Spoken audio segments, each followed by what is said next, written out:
Yes come इन। Ma'am आपका order लेकर आया था मैं। राहुल मेरा पति ये डिलीवरी बॉय का काम क्यों कर रहा है लेकिन?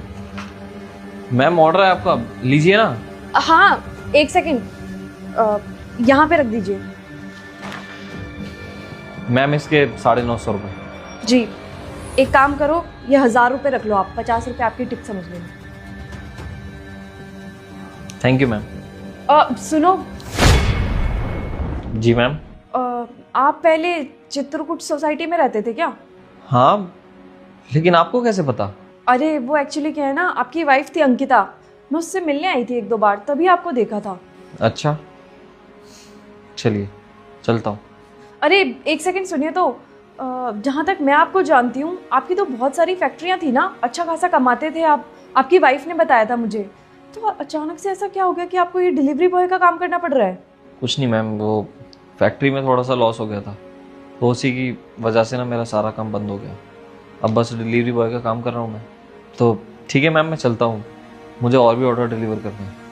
अरे एक सेकंड, वो आपके चेहरे को देखकर और आपकी बातों को सुनकर ऐसा लग रहा है कि आप बहुत ज़्यादा ही परेशान हैं। आप मेरे से अपनी बातें शेयर कर सकते हो, क्या पता मैं आपकी कुछ हेल्प कर सकूं। आप मेरी बात का बुरा मत मानिएगा, पर अगर आप कुछ ज़्यादा ही परेशान हैं तो मैं बहुत ही अच्छी कंपनी में काम करती हूँ। अगर आप कुछ फाइनेंशियली दिक्कत सहन कर रहे हैं तो मैं अपनी कंपनी में बात कर लेती हूँ, क्या पता आपकी जॉब लग जाए वहाँ पे। लेकिन इससे पहले तो आपको अपनी दिक्कत मेरे को बतानी पड़ेगी ना। मैम कोई बात नहीं है, मैं जैसा भी हूँ खुश हूँ अपनी ज़िंदगी में। नहीं देखिए, आपकी ज़ुबान कुछ और बोल रही है और आपका चेहरा कुछ और बोल रहा है, साफ पता लग रहा है कि आप झूठ बोल रहे हैं। अगर आप अपने दिल की बात शेयर करेंगे ना तो आपका दिल भी हल्का होगा। मैडम क्या बताऊँ आपको, आज मुझे मेरी गलतियों की सज़ा ही मिल रही है बस। गलती की सज़ा मतलब? मैंने अपनी बीवी को तलाक दे दिया, किसी और लड़की से शादी कर ली, बस वही मेरे जीवन की सबसे बड़ी गलती थी। तुमने अपनी बीवी को तलाक दे दिया, पर ऐसा क्या हो गया था आप दोनों के बीच में कि आपको उसको तलाक देना पड़ गया? एक्चुअली मैम मेरी बीवी तो बहुत अच्छी थी, मुझसे बहुत प्यार करती थी वो, लेकिन क्या करें, मेरे मन में ही खोट आ गया। मैम मेरी जो पहली बीवी थी ना, उसे कोई लोभ या लालच नहीं था, लेकिन मेरी जो दूसरी बीवी थी उसे हमेशा पैसों की पड़ी रहती थी, वो हमेशा पैसे के पीछे भागती रहती थी। और ये बात मुझे अब पता चली, मैं उसके पीछे इतना पागल हो चुका था, मैं उसकी सारी बातें मान लेता था, और उसी की वजह से मेरी पहली बीवी से भी मेरा तलाक हो गया। और उसने जितनी भी मेरी प्रॉपर्टी थी ना, वो सारी की सारी अपने नाम पे करवा ली, और जो मेरा काम था वो भी अब उसी के हाथों में है। इसीलिए बस आज मैं इस हालत में हूँ। अच्छा, लेकिन अगर आपको इतना ही पछतावा है अपने किए पे, तो आपने अपनी पहली बीवी के पास जाकर के माफ़ी क्यों नहीं मांगी? क्या पता वो आपको माफ़ कर देती और आप अभी दोनों साथ रह रहे होते। कम से कम आपको ऐसे अकेला तो नहीं रहना पड़ता ना। मैंने आपको कहा था ना अभी कि मेरा लॉस हुआ था, मेरा कोई लॉस नहीं हुआ था। दरअसल मुझे बहुत बड़ा धोखा मिला था।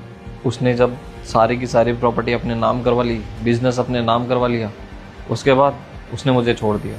और तो और जब मैंने इसका विरोध किया ना, तो उल्टा उसने मेरे ऊपर ही केस लगवा दिया। उसने पुलिस स्टेशन में जाके कहा कि मैं उनसे दहेज की मांग कर रहा हूँ, और दहेज उत्पीड़न का केस लगवा कर मुझे उल्टा फंसा दिया। अब जो कुछ भी मेरी सेविंग्स थी वो कोर्ट कचहरी में ही चली गई।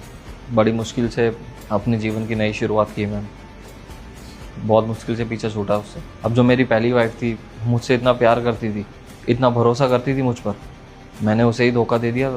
मैं किस मुँह से जाऊँगा उसके पास? बल्कि मेरी पहली बीवी को तो सब कुछ पता लग गया था कि मेरा दूसरा अफेयर भी चल रहा है, लेकिन फिर भी उसने मुझे समझाया, मुझे छोड़ा नहीं। वो तो बल्कि मुझे समझाती थी कि वो लड़की तुमसे प्यार नहीं करती, वो तुम्हारे पैसों के पीछे है, तुम मुझसे जल्दी से जल्दी पीछा छुड़वा लो। लेकिन मैंने ही उसकी बात नहीं मानी, और आज मुझे ये काम करना पड़ रहा है। लेकिन हाँ मैम, मेरे दिल पे बस अब एक ही बोझ है, अगर मेरी पुरानी बीवी कभी भी मुझे मिलेगी ना, मैं उससे हाथ जोड़कर माफ़ी मांगना चाहता हूँ, क्योंकि जो मैंने उसके साथ किया ना वो बहुत गलत था। वैसे तो मुझे अच्छे से पता है जो गलती मैंने की है उसकी माफ़ी भी नहीं है, लेकिन अगर मैं उससे माफ़ी मांग लूँगा तो शायद मेरे दिल का बोझ उतर जाएगा। वैसे तुम्हारी पहली बीवी अगर तुम्हारे पास खुद चल के वापस आ जाए तो तुम जाओगे उसके पास? ऐसा नहीं हो सकता मैम। अरे मैंने अपनी बीवी को इतना बड़ा धोखा दिया है, मुझे नहीं लगता कि अब मुझे दोबारा अपनाएगी। और वैसे भी मुझे तो अब लगता है कि उसकी शादी हो चुकी होगी, क्योंकि 5 साल बीत चुके हैं इस बात को। नहीं राहुल, अगर कोई इंसान सच्चे दिल से अपनी गलती की माफ़ी मांगे ना तो इंसान उसे माफ़ कर देता है। और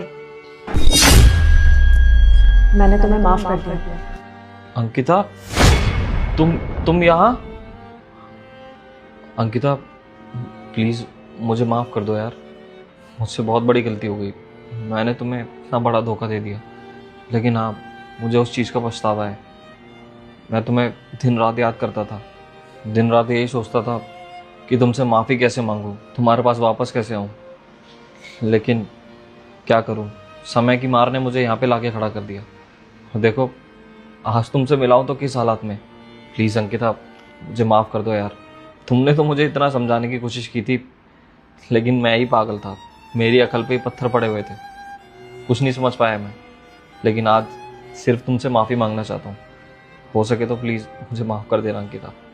राहुल बस अब अपना दिल छोटा मत करो, मैं तुम्हारी सारी गलती भूलने के लिए तैयार हूँ, तुम्हें माफ़ करने के लिए तैयार हूँ।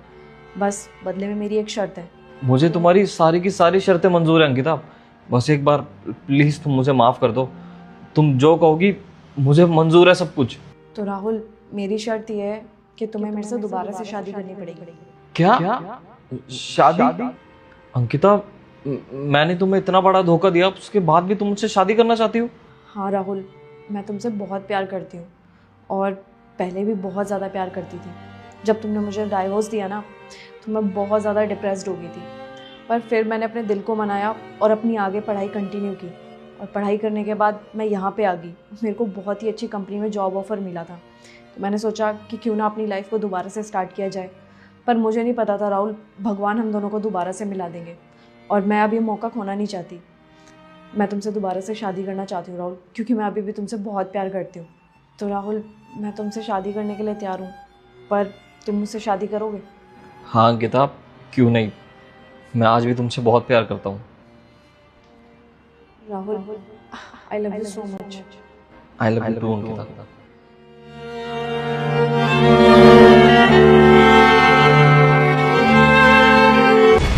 रुकिए मैडम, ये क्या कर रही हैं आप? क्या कर रही हूँ? दिखाई नहीं दे रहा क्या कर रही हूँ? ये पॉलिथीन में कूड़ा है ना आपके? हाँ तो कूड़ा है, कूड़ेदान में फेंकने आई हूँ। मैडम जी, जिसे आप कूड़ादान बता रही है ना, वो हमारे रहने की जगह है। रहने की जगह?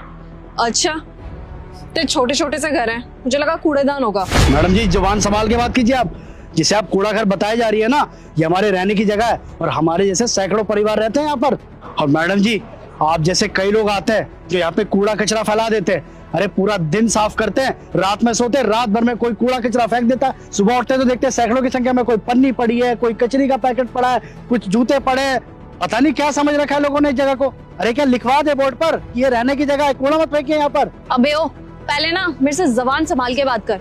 और जहाँ पे कूड़ा कचरा दिखेगा इंसान को, वहीं पे तो कूड़ा फेंकने आएगा ना वो। और तू खुद से देखियो, जरा अपना सर घुमा इधर उधर, कितना कूड़ा पड़ा है यहाँ पे। तो मैंने भी सोचा यहीं पे कूड़ा डालना चाहिए। लगता है आपको ना ऊंचा सुनाई देता है, तभी आपने मेरी बात नहीं सुनी। अरे सुना नहीं मैंने क्या बोला आपको, कि यहाँ पे रोज साफ सफाई करते हैं हम जैसे लोग, और आप जैसे लोग आकर यहाँ पर कूड़ा फैला देते हैं। और आप जैसे लोगों की वजह से ना दुगनी मेहनत करनी पड़ती है हमें, कितना भी समेट ले लेकिन अगले दिन फिर उतना ही कूड़ा आ जाता है। अरे हमारे बच्चों को एक बार जाके देखिए, तरह तरह की बीमारियां हो जाती है सिर्फ आप जैसे लोगों की वजह से, क्योंकि आप जैसे लोग हमारे घर को घर नहीं बल्कि कूड़ा घर समझते हैं। अरे हमारे पास और कोई काम धंधा बचा भी है नहीं बचा कि आपका ये कूड़ा ही समेटते रहे हम। अबे ओ, मैंने अकेले ने ठेका ले रखा है क्या? जब दूसरे लोग आकर के कूड़ा डाल के जाते हैं तब कहाँ होता है तू? अभी यहाँ पे हिमायती बन रहा है कि यहाँ पे कूड़ा मत डालो। मैं तो कूड़ा इधर ही डालूंगी और देखती हूँ किसका बाप रोकता है मेरे को यहाँ पे कूड़ा डालने से। वाह मैडम जी, ये तो बहुत जबरदस्ती वाली बात कर दी आपने। देखिए मैडम जी आप पढ़ी लिखी लग रही है, ऐसे नासमझी वाली बातें मत कीजिए आप। आपकी भलाई इसी में है कि आप शांति से यहाँ से चले जाइए अपना कूड़ा लेकर। अगर हमने सबको बुला दिया ना, फिर आपको समझ में आ जाएगा कि किसका बाप रोकेगा आपको। तेरी इतनी हिम्मत, मेरे से बदतमीजी से बात कर रहा है? अपनी ना औकात देख के बात कर, समझ में आया? तुम जैसे लोगों से ना और उम्मीद भी क्या की जा सकती है। फालतू ही बोलोगे तुम। तुम्हें लग रहा है कि सामने लड़की खड़ी है तो तुम्हारी फालतू की बातें आराम से ले लेगी, पर मैं आज की लड़की हूँ, अभी के अभी सबक सिखा दूंगी, समझ में आया ना? अरे मैडम जी आप आज की लड़की है इसलिए आपको बहुत प्यार से समझा रहा हूँ। अरे आप एक बात बताइए, कहाँ रहती है आप? बड़ा बड़ा बिल्डिंग में तो रहती होगी, वहाँ पर क्या होता है? वहाँ पे लोग आते हैं ना कूड़ा उठाने के लिए। हमारे यहाँ पर कुछ लोग ऐसे रहते हैं जो बिल्डिंगों में जाके कूड़ा उठाते हैं, तो आप उन्हें दे दीजिए कूड़ा कि यहाँ पर फेंकने की क्या जरूरत है? अबे ओ तेरा दिमाग खराब है क्या? क्यों फालतू का ज्ञान बांट रहे तू मेरे को? मेरा मन, मेरा कूड़ा, मेरा घर, मैं जहां मर्जी चाहूँ वहां जाकर के कूड़ा डालूं। तू फालतू में मेरे को ज्ञान क्यों बांट रहा है? अभी एक बार पुलिस को फोन किया ना, तेरी सारी की सारी अकल ठिकाने आ जाएगी और पुलिस को झूठ झूठ भी बोल दूंगी कि तू मेरे को छेड़ रहा था। पता लग जाएगा लड़की के केस में, जब अंदर जाएगा ना किस तरीके से चक्की पीसेगा, कभी बाहर नहीं आ पाएगा। अरे मैडम जी, मैं हीरो नहीं बन रहा हूँ आपके सामने।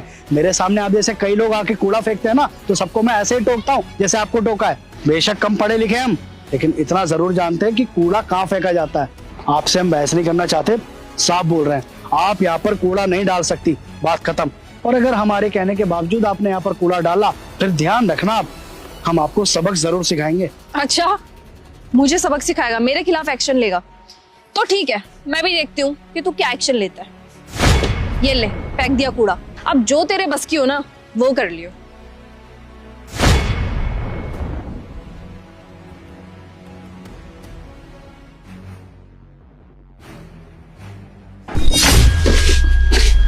तेरी इतनी हिम्मत!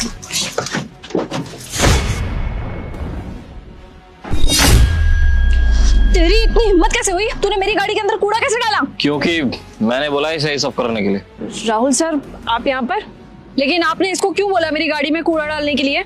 आपको पता है मेरी गाड़ी कितनी साफ सुथरी थी, और इसने सीधा आकर के ये कूड़ा मेरी गाड़ी के अंदर डंप कर दिया। तो आप भी तो यही करते आई ना तब से।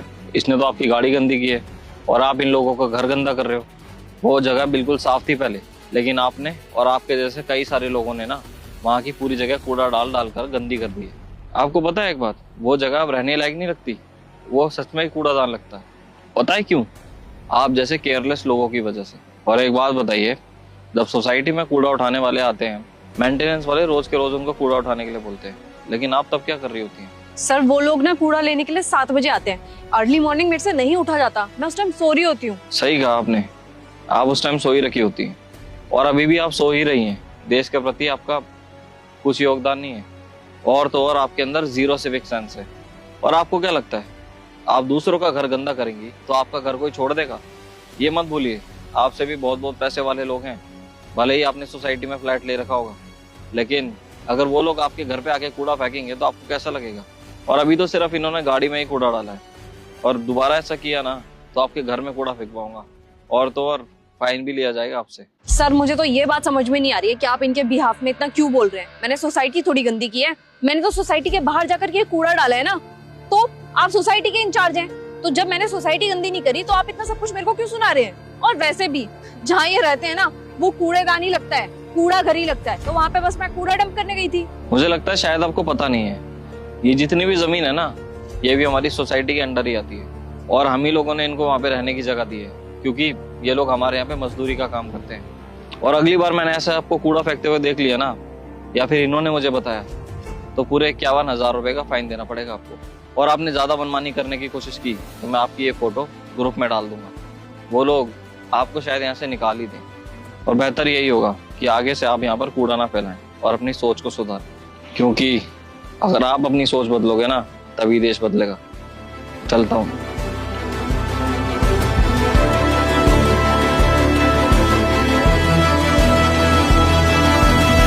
तुम्हारी सैलरी कितनी है? हैं? अरे सैलरी कितनी है ऑफिस में? पता नहीं है तेरे को मेरी सैलरी? 45,000 है। 45,000? तो कुछ ऊपर का भी तो कमाते होगे तुम। अरे ऊपर के कहाँ से कमाऊंगा, नौकरी करता हूँ मैं तो। नहीं तो तुम ऊपर के भी तो कमाते होगे ना। ऊपर के कितने कमा लेते हो? ऊपर की कमा लेता हूँ ऐसे ही कुछ 2,000 रुपये। अच्छा, मतलब 45 प्लस 2,000 47, मतलब 47,000 रुपये कमा लेते हो तो महीने के। तो 47,000 रुपये कमाने वाले आदमी के साथ जी मैं तो नहीं रह सकती। नहीं रह सकती तो मत रहो, किसने रखा है तुम्हें? नहीं ना, तुम ऑफिस में बोलो ना पैसे बढ़ाने की। अरे पागल हो गया, ऐसे बोलने से बढ़ जाते हैं क्या पैसे? वो पता है क्या, जब मैं स्कूल में पढ़ा करती थी ना, तो मेरा बड़ा सपना था कि जिस आदमी से मैं शादी करूँ ना, वो कम से कम महीने के 1 लाख रुपए तो कमाता ही हो। अच्छा, तेरा पति 1 लाख कमाता हो और तू कुछ ना करती हो, है ना? तो जी मैं क्यों कमाने लगी? मेरे को घर के काम के अलावा आता ही क्या है? अबे जा, चुप कर। अरे नहीं ना, तुम उसको बोलो ना पैसे बढ़ाने की। अरे पागल है क्या, ऐसे थोड़ी बढ़ते हैं पैसे, बोलने से थोड़ी ना बढ़ जाएंगे पैसे। अरे बढ़ जाते हैं, अगर उन लोगों को तुम्हारी जरूरत होगी ना तो वो ऐसे बढ़ा देंगे तुम्हारे पैसे। अरे ऐसे नहीं बढ़ते पैसे, साल में सिर्फ 5% बढ़ते पैसे, और उनको मेरी ज़रूरत है तभी तो मेरे को रखा हुआ है, वरना धक्के मार के निकाल ना देते कब का। अरे एक बार बोल के तो देख लो। अरे किसे बोल के देखूं? एक बार अपने मैनेजर को फोन करके देखूं। अरे मैनेजर थोड़ी ना सैलरी बढ़ाता है, फिर कौन बढ़ाता है? बॉस बढ़ाता है, बॉस के हाथ में होता है सब कुछ। हाँ तो ठीक है ना, फिर बॉस को फोन कर लो। बॉस को फोन करूं? अभी टाइम देख रही हो? अरे कर लो ना फिर, अभी क्या हो गया? अभी कितना टाइम हो रहा है? 11:30 तो हो रहे हैं। अरे पागल हो गया तुम? फोन उठाते ही बोलेगा तेरे को काम करना है कर, वरना मत कर, साल में एक ही बार बढ़ते पैसे। नहीं ना, आप उनसे बोलो ना सिर्फ 5,000 रुपए बढ़ा दे आपकी। अरे समय के साथ बढ़ते हैं पैसे, सीधे तरीके से बढ़ते हैं। समय के साथ साथ साल बढ़ते जाएंगे, वैसे वैसे सैलरी इंक्रीमेंट होती जाएगी। ऐसे थोड़ी मुंह उठा के बोल दूंगा मेरी सैलरी बढ़ा दो। तो आप इतना ही कमाते रहोगे क्या पूरी जिंदगी भर पैसे? तुम दुनिया को इतना सीधा मत समझो, तुम्हारे जैसे लोग सीधे बन के रहते हैं ना दुनिया के सामने, उन्हीं का फायदा उठाया जाता है, तुम्हें पता है? और तुम्हारे से 45,000 रुपए का काम करवाते हो, तुम्हें सैलरी 45,000 रुपए देते हैं, और वो फायदा पता है कितने का? 4 लाख रुपए का फायदा करता होगा तुम्हारा बॉस। लेकिन तुम्हें तो बोलनी नहीं है सैलरी बढ़ाने के लिए। वो तभी तो बॉस है और मैं उसका एम्प्लॉय हूँ। तुम एक बार बोल के देख लो ना। अरे क्यों पीछे पड़े यार फालतू में? अरे तो तुम पूछो ना यार एक बार, अगर मना कर देगा तो फिर अलग बात है ना, करो ना। नौकरी से निकलवा के ही मानोगे मतलब?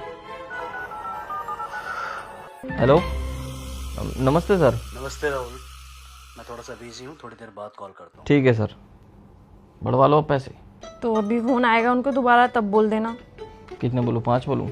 नहीं 5 मत बोलना, 10 बोल देना। अरे पागल है क्या? अरे जब 10 बोलोगे तभी तो 5 बढ़ेंगे। अरे मंगल बाजार है क्या? 10 बोलूंगा तो 5 बढ़ेंगे? कुछ भी पागलों वाली बात कर रहे जा रहे हो। अरे नहीं करेगा तो इसी बात का तो फायदा है, वो अकेले तुम्हारे पैसे बढ़ा देगा और किसी को पता भी नहीं चलेगा।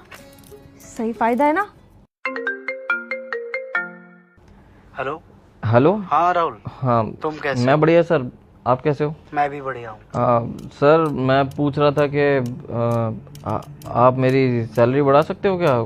मतलब? पैसे बढ़ा सकते हो सर, सैलरी के 10,000 रुपये। क्यों? अच्छा खासा काम कर तो रहे हो, दिक्कत क्या है? दिक्कत तो कुछ नहीं है सर, वो थोड़े से खर्चे बढ़ गए हैं ऐसे ही, और वो क्या है ना, हम लोग, मैं और मेरी वाइफ फैमिली प्लानिंग की भी सोच रहे थे, तो सोचा थोड़ा खर्चा बढ़ेगा, उतने बजट में हो नहीं पाएगा जितनी मेरी अभी सैलरी है, तो मैं सोच रहा था कि थोड़ी सैलरी बढ़ा देते आप, 10,000 रुपये, तो हो जाता मेरा अच्छे से गुजारा। तो तुम्हारा हर महीने इंसेंटिव बनता तो है और हर साल इंक्रीमेंट होता ही है, दे तो रहे, तुम्हें क्या दिक्कत है फिर? हाँ सर, वो तो आप दे ही रहे हो, लेकिन मैं वैसे ही पूछ रहा था, अगर आप कर दो तो देख लो, बाकी आप अगर हो जाए तो। कहीं और इंटरव्यू देकर आए हो क्या, जो ऐसी ऐसी बातें बोल रहे हो तुम? नहीं ऐसी तो कोई बात नहीं है सर, काम तो आप ही के पास कर रहे हैं, इंटरव्यू कहीं नहीं देकर आया मैं। देखो कंपनी के रूल के खिलाफ तो मैं जा नहीं सकता। देख मेरी बात समझ, 10,000 बहुत ज़्यादा है, 5,000 कर लेते हैं, बाकी आगे देख लेंगे, क्या बोलता है? ठीक है सर, ठीक है 5 कर लेते हैं। ठीक है, तो फिर ये ना तेरे 5,000 इंसेंटिव में शो करूँगा मैं, लेकिन हाँ किसी को बताइए मत, वरना और लोग भी बोलेंगे मुझे। ठीक है sir, thank you sir, thank you so much sir. चल ठीक है, कर ले फैमिली प्लानिंग, लेकिन हाँ बार बार नहीं होना चाहिए। हाँ सर, आप टेंशन मत लो, दोबारा नहीं बोलूँगा। Okay, good night. यस, मैंने तुम्हें कहा था ना, अगर तुम 10 बोलोगे तो 5 बढ़ेंगे। देखा, बढ़ गए ना। इतने दिन से तुम बस 45,000 रुपए में काम कर रहे थे, अब तुम्हारी सैलरी 50,000 रुपए होगी। देखा मेरा दिमाग कितना तेज चलता है। तुम फालतू में टेंशन लेके बैठे हुए थे। इसने बढ़ा कैसे दिए यार पैसे? मेरे को तो बिलीव ही नहीं हो रहा, इतना खड़ूस है। तो तुमने पहले कभी पूछा पैसे बढ़ाने की? नहीं। तो फिर तुमको कैसे पता कि नहीं बढ़ाए जा सकते पैसे? अरे क्योंकि प्रोफेशनली होती है यार ये चीजें, साल में जो इंक्रीमेंट मिलता है बस वही इंक्रीमेंट होता है, ऐसे कोई बोल के थोड़ी ना सैलरी बढ़वा सकता है अपनी। अरे जब मालिक चाहे ना तो सब कैजुअली हो जाता है। तो मतलब अब तुम्हारी सैलरी होगी 50,000 और जो ऊपर की कमाई है वो 2,000, मतलब 52। तो अभी भी तुम्हें 1 लाख में कम से कम 48,000 बाकी है ना? अब 48 का क्या करना है? 48 का करना है वेट। यार इससे अच्छा तो तुम 20 ही बोल देते, 10 तो बढ़ाता। नहीं पागल है क्या? तो ठीक है, फिर मैं वेट ही कर लेती हूँ 48 और आने का, पर ज़्यादा टाइम मैं वेट नहीं कर पाऊंगी, क्योंकि इतनी कम तनख्वाह वाले आदमी के साथ ना मैं ज़्यादा टाइम रह नहीं सकती।